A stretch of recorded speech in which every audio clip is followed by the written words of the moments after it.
వైఎస్ఆర్సీపీ మాజీ మంత్రి శ్రీ కొడాలి నాని గారు అనారోగ్య సమస్యతోటి గత 2.5 సంవత్సరాలుగా బాధపడుతున్నారు.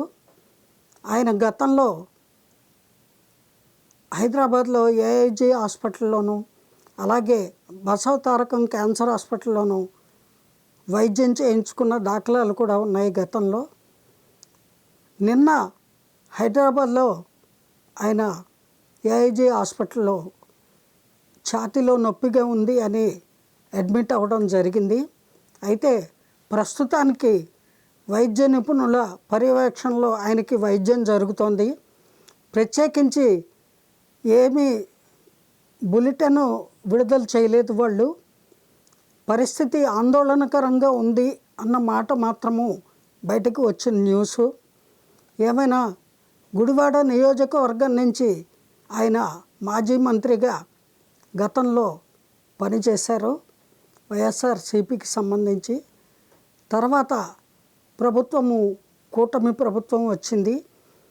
కూటమి ప్రభుత్వం వచ్చిన తర్వాత ఎంతో యాక్టివ్గా ఉండేటువంటి నాని గారు తన అనారోగ్య కారణాలు అలాగే వాళ్ళ పార్టీ ఓటమి కారణము వీటన్నిటి దృష్ట్యా ఆయన కొంచెము యాక్టివ్గా పార్టీ తీసుకోవట్లేదు, ఎక్కడా కనిపించట్లేదు అని అక్కడి ప్రజలు అనుకోవడము మనం వార్తల ద్వారా వింటూనే ఉన్నాము.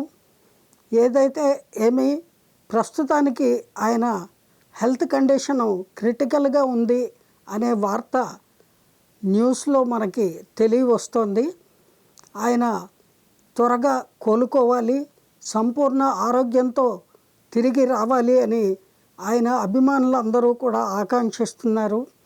అలాగే అతను గుడివాడ నియోజకవర్గానికి తిరుగులేని ఎమ్మెల్యేగా గెలుస్తూ వచ్చాడు. పార్టీలు ఏవి ఉన్నప్పటికీ అతను ఎమ్మెల్యేగా చాలాసార్లు గెలుపొందినటువంటి వ్యక్తి. ప్రజలకి అతని పట్ల చాలా అభిమానం ఉంది ఆ నియోజకవర్గంలో. అయితే ప్రజాసేవ ఎంతవరకు చేశారు అనేది ప్రజలకి వారికి సంబంధించిన అంశము. ఇప్పుడు ఆయన ఆరోగ్య పరిస్థితి బాగలేదు కాబట్టి భగవంతుడు ఆయనకి సంపూర్ణ ఆయురారోగ్యాలను ప్రసాదించాలి, వారు త్వరగా కోలుకోవాలి అని కోరుకుంటున్నాము.